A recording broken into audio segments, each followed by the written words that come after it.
Good afternoon Ruchit, शुरुआत आपसे करेंगे। बताइए स्टॉक स्पेसिफिक क्लोजिंग ट्रेड्स क्या होंगे आपके? जी, good afternoon to everyone. Well, जहाँ पे मार्केट्स इतने वॉलेटाइल है, हम ऐसे ही स्टॉक्स देख रहे हैं कि जहाँ पे फॉलिंग मार्केट में एक रिलेटिव आउट परफॉर्मेंस है और उन्हीं स्टॉक में फिलहाल हम खरीदारी की राय दे रहे हैं। और महिंद्रा एंड महिंद्रा मेरी पहली पिक रहेगी, जो ऐसे सेटअप में है कि जहाँ पे अगर आप पिछले 1 महीने की जो मार्केट करेक्शन है उसका देखे तो कोई भी सिग्निफिकेंट असर ये स्टॉक पे नहीं है। With in the auto space भी एक काफी अच्छा रिलेटिव आउट परफॉर्मेंस ये स्टॉक ने पिछले कुछ समय में दिखाया है और स्टॉक अपने 50 दिन के मूविंग एवरेज के आसपास एक अच्छा सपोर्ट बेस इसने बनाया है।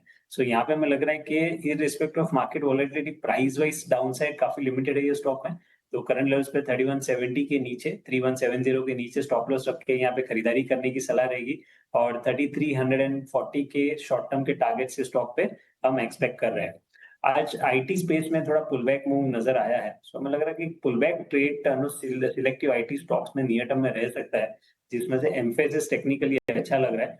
अब मार्केट के साथ-साथ पूरे आईटी स्पेस के साथ-साथ ये स्टॉक करेक्ट हुआ है, लेकिन अगर देखेंगे तो जो 200 दिन के एक्सपोनेंशियल मूविंग एवरेज सपोर्ट है, वो ये स्टॉक में इंटैक्ट रखे।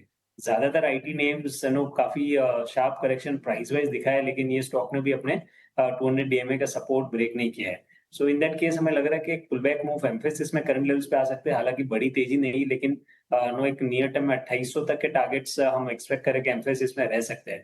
तो करंट लेवल्स पे 2680 के नीचे स्टॉप लॉस रख के एम्फेसिस खरीदारी करे 2800 तक के पुल बैक के लिए।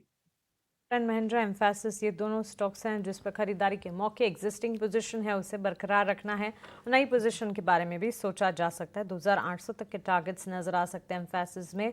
2680 का स्टॉप लॉस आपको मेंटेन करना होगा। करीब 2% की मजबूती इस वक्त भी यहाँ पर नजर आ रही है और महिंद्रा एंड महिंद्रा में भी मजबूती है और ये और ज़्यादा अपसाइड विजिबल हो सकती है। 3340 तक जाने का दमखम रखता है। 2% की तेजी है। 3170 का स्टॉप लॉस लगाइएगा। ऊपरी स्तरों से बाजार में गिरावट है, टूटा है मार्केट। ऑलमोस्ट 200 पॉइंट्स निफ्टी में गिरावट हम देख चुके हैं। साथ ही सेंसेक्स और बैंक निफ्टी में भी कुछ ऐसी ही तस्वीर इस वक्त नजर आएगी। Lakshmikant ji, good afternoon to you as well. बताइए आपकी तरफ से आज के लिए क्लोजिंग ट्रेड्स क्या होंगे? गुड आफ्टरनून मानसी जी और सभी पैनलिस्ट को भी मेरा गुड आफ्टरनून। सो हमारे इस तरफ से भी दो बाय की रिकमेंडेशन है। पहला है इंडिगो। ये स्टॉक काफी लंबे समय से अपनी पॉजिटिव टेरिटरी में ट्रेड कर रहा है और काफी समय से हमने देखा है कि जब भी ये स्टॉक अपने 2050 डीएमए के आसपास आता है तो वहां से बाउंस बैक मूव देखने को मिलता है और यही हमें आज के सेशन में भी देखने को मिला है। लोअर लेवल से वहां पर बाइंग देखने को मिल रही है, पॉजिटिव फॉर्मेशन है। और जो आरएसआई है वहां पे हमें बुलिश क्रॉसओवर दिख रहा है। तो ओवरऑल अच्छा खासा स्ट्रेंथ इंडिको में आता हुआ दिखाई दे रहा है।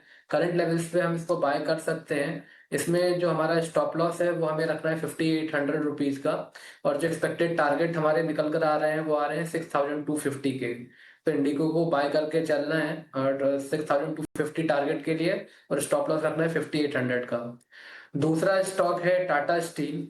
टाटा स्टील में हमें एक फॉलिंग ट्रेंड लाइन का ब्रेकआउट देखने को मिल रहा है डेली के चार्ट्स पर और यहाँ पर हमें निचले स्तर पर एक बेस फॉर्मेशन भी दिखाई दे रहा है अराउंड द लेवल्स ऑफ 155 156।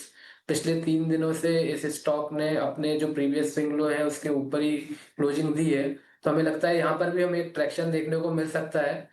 सो 156 का स्टॉप लॉस हमें लगाना है टाटा स्टील में और जो अपसाइड के जो हमारे टारगेट आ रहे हैं वो आ रहे हैं 168 के।